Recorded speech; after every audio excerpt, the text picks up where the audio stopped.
Hello dear students, welcome back to Kataria pharmacy. तो बच्चों, कैसे हैं आप लोग? आई होप सब ठीक होंगे, सब स्वस्थ होंगे, सब एक नंबर होंगे। तो बच्चों, आज की इस वीडियो में हम स्टार्ट करने जा रहे हैं एक नया चैप्टर। उसका नाम है फार्माको इकोनॉमिक्स। मतलब कि इस चैप्टर में हम स्टडी करेंगे कि हमें मेडिसिन की कौन सी मेडिसिन लेनी चाहिए, मतलब कि कौन सी मेडिसिन कितनी एक्सपेंसिव है और उसका क्या क्या इफेक्ट है हमारी बॉडी पे, क्या क्या उसके आउटकम्स आते हैं हमारी बॉडी के अंदर। मतलब कि कोई भी अगर पेशेंट लेता है तो उसके क्या क्या इफेक्ट आते हैं उस मेडिसिन के, उन सब चीजों के बारे में इस वीडियो में हम फिर इस चैप्टर में पढ़ने वाले हैं। और जो भी फार्मा इकोनॉमिक्स की कौन-कौन सी बेसिक टर्मिनोलॉजीज होती है, कौन-कौन सी टर्म्स होती है, उन सब चीज़ों के बारे में इस वीडियो में हम बात करने वाले हैं। तो बच्चों, अगर कोई भी इस चैनल पे नया है, तो चैनल को ज़रूर से सब्सक्राइब कर लो और अभी तक आपने पिछले वाले लेक्चर्स नहीं देखे हैं, तो उनको भी जाके ज़रूर से देख लेना। और साथ ही साथ अगर आपको इस वीडियो के नोट्स चाहिए, तो आप हमारे ऐप से जुड़ सकते हैं। वहाँ पे आपको डी फार्मेसी का कोर्स भी अवेलेबल हो जाएगा और साथ ही अगर आपको उस डी फार्मेसी कोर्स पे आपको डिस्काउंट चाहिए, तो आप मेरा प्रोमो कोड AS25 यूज़ कर सकते हैं। उससे आपको इंस्टेंटली 25 डिस्काउंट मिल जाएगा। बच्चों, ये ऑफर सिर्फ लिमिटेड समय के लिए है, तो आप अभी जाके हमारे ऐप पे चेकआउट करें हमारा नया कोर्स, उसको अभी परचेज करें। तो बच्चों, इसके साथ हम आज की इस वीडियो को स्टार्ट करते हैं। तो इसमें हमारा सबसे पहला टॉपिक रहने वाला हुआ है फार्माको इकोनॉमिक्स। तो बच्चों, अब इसके इंट्रोडक्शन के बारे में पढ़ते हैं। तो इसका इंट्रोडक्शन क्या है वो देखते हैं। तो इसके अंदर है, in modern healthcare, medicine are not chosen only by effectiveness but also by cost, benefits and values। मतलब कि जो हमारा मॉडर्न हेल्थ केयर सिस्टम है, उसके अंदर जो मेडिसिन है वो उसकी इफेक्टिवनेस से चूज नहीं कर जाती, बल्कि वो देखते हैं कि उसकी कॉस्ट क्या है, उसकी बेनिफिट्स क्या है, मतलब कि किसी भी पेशेंट पे उसकी बेनिफिट्स क्या है और उसकी वैल्यू क्या है। इसको इन सब पैरामीटर्स को देख के हम चूज करते हैं मेडिसिन को।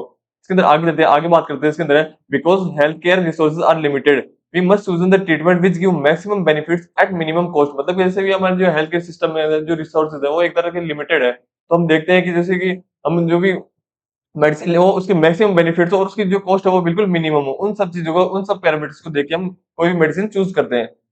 तो उसके अंदर देखते हैं, this concept is called pharmaco economics. और इसी कॉन्सेप्ट को बोलते हैं फार्माको इकोनॉमिक्स। मतलब कि जैसे कि कोई भी मेडिसिन है तो उसकी बेनिफिट्स बहुत ज्यादा हो और उसकी कॉस्ट ऑफ मिनिमम हो। इन सब चीजों को देख के उसकी बोला जाता है फार्माको इकोनॉमिक्स। अब इसके अंदर आगे चलते हैं, आगे इसकी डेफिनेशन देखते हैं फार्मा इकोनॉमिक्स को हम कैसे समझते हैं उसको देखते हैं। तो उसके अंदर pharmaco economics is the branch of health economics that deals with the cost and outcomes of drug therapy. मतलब कि फार्मा इकोनॉमिक्स हेल्थ साइंस की वो ब्रांच है जिसमें हम देखते हैं कि जो ड्रग्स है उसको बनाने का खर्चा कितना आता है और उसके रिजल्ट क्या आते हैं, मतलब पेशेंट पे उसकी इफेक्ट क्या रहता है, उन सब चीजों की स्टडी की जाती है इसके अंदर।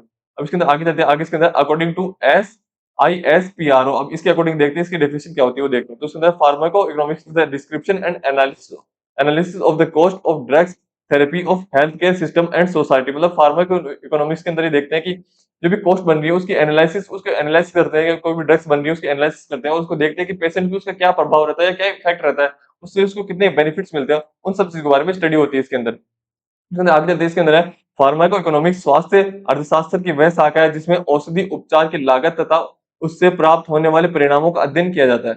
ISPRO के अनुसार फार्मा इकोनॉमिक्स वह विज्ञान है जिसमें दवाओं की उपचार की लागत का विश्लेषण स्वास्थ्य प्रणाली और समाज के संदर्भ में किया जाता है। ठीक है, इसके अंदर अब आगे देखते हैं आगे क्या आता है इसके अंदर। बेसिक टर्मिनोलॉजीज इन फार्माको इकोनॉमिक्स। मतलब कि अब फार्मा इकोनॉमिक्स से कौन कौन सी बेसिक टर्म्स है उनके बारे में पढ़ते हैं। तो उसके लिए सबसे पहले टर्म है वो कॉस्ट। आपकी कॉस्ट क्या होती है उसको देखते हैं। तो इसके अंदर cost means money spent on treatment. मतलब कॉस्ट वो होती है जैसे कि किसी भी ट्रीटमेंट पे कितना पैसा खर्च हो रहा है उसी को बोलते हैं कॉस्ट। इसके अंदर क्या-क्या इंक्लूड्स होते हैं, इसके अंदर होते हैं मेडिसिन कॉस्ट। मतलब कि जो मेडिसिन है उसकी कॉस्ट वो इसी के अंदर आती है। जो डॉक्टर की फीस होती है, जो भी जैसे भी कोई भी चेकअप के लिए हम किसी डॉक्टर के पास जाते हैं तो उसकी जो फीस होती है वो भी इसी के अंदर इंक्लूड होती है। तीसरा इसके अंदर हॉस्पिटल चार्जेस।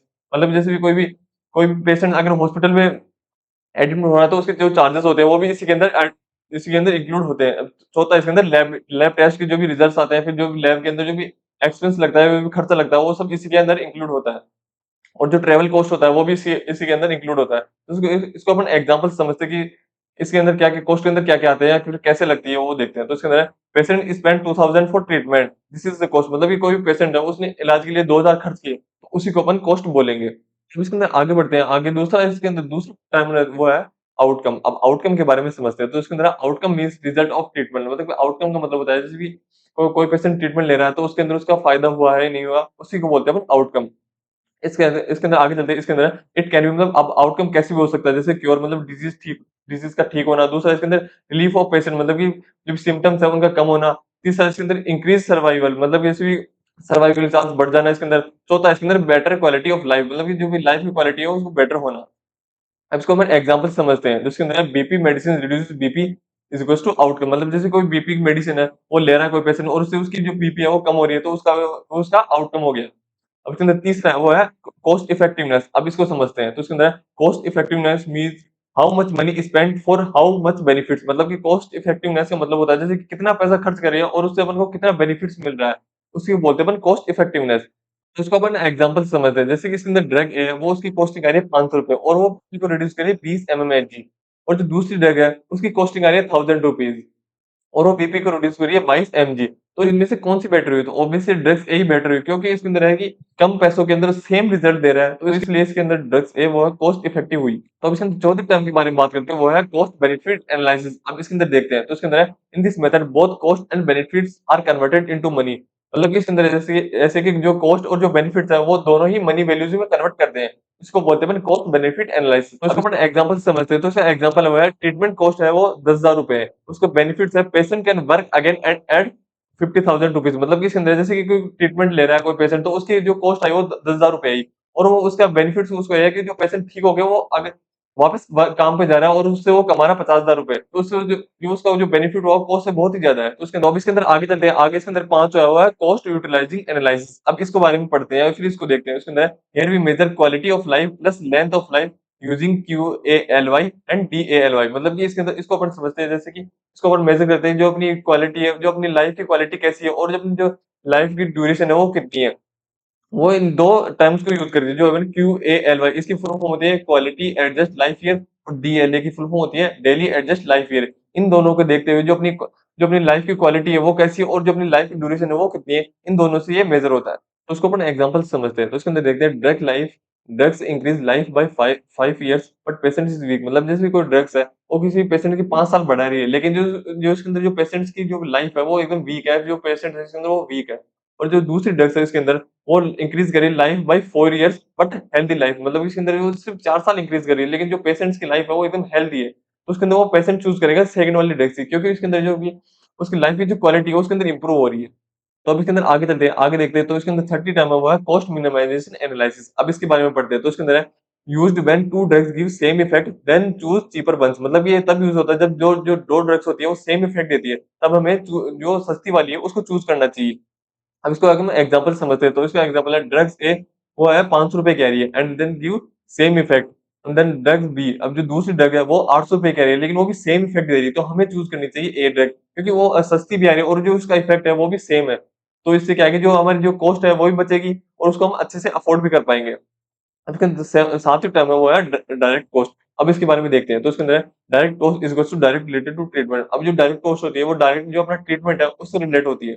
और उसके अंदर देखते हैं, इसको अपन देखते हैं जैसे कौन कैसे रिलेट होती है। तो उसके अंदर मेडिसिन है तो उसकी भी कॉस्ट लगती है, तो उससे डायरेक्ट हमारे ट्रीटमेंट से रिलेटेड होती है। दूसरा इसके अंदर हॉस्पिटल, मतलब जो भी हॉस्पिटल चार्जेस होते हैं वो डायरेक्टली कॉस्ट से लगते हैं, तो भी डायरेक्टली कॉस्ट हमारे ट्रीटमेंट से रिलेटेड होती है। तीसरा इसके अंदर टेस्ट, मतलब जो भी टेस्ट होते हैं हमारी बॉडी के वो भी हमारे ट्रीटमेंट से रिलेटेड होती है डायरेक्टली। और जो चौथा है वो डॉक्टर फीस, मतलब जैसे भी ट्रीटमेंट के लिए हम किसी डॉक्टर के पास जाते हैं तो वो उससे वो फीस लेता है और वो भी डायरेक्टली हमारे ट्रीटमेंट से रिलेटेड होती है। तो उसके अंदर आगे चलते हैं। आगे इसके अंदर है आठवीं टर्म है वो है इनडायरेक्ट कॉस्ट। अब इसके बारे में समझते हैं। तो इसके अंदर है लॉस ड्यू टू इलनेस। मतलब ये किसी भी बीमारी की वजह से होने वाले लॉस उसको बोलते हैं इनडायरेक्ट कॉस्ट। अब वो लॉस कैसे भी हो सकते हैं, जैसे लॉस ऑफ सैलरी, मतलब जैसे अगर कोई पेशेंट बीमार है या फिर वो 10 दिन तक काम में नहीं जाएगा तो उसके अंदर उसकी सैलरी में लॉस होगा। दूसरा इसके अंदर लॉस ऑफ वर्क, किसी भी काम का लॉस हो रहा है इसके अंदर। तीसरा इसके अंदर ट्रेवल कॉस्ट, मतलब जैसे कोई व्यक्ति अगर कोई या फिर कोई पेशेंट बीमार है तो बार बार हॉस्पिटल जाएगा, हॉस्पिटल से घर आएगा, तो उसके अंदर उसका जो ट्रेवल का खर्चा है उसको वो भी एक तरह का इनडायरेक्ट कॉस्ट में ही आता है।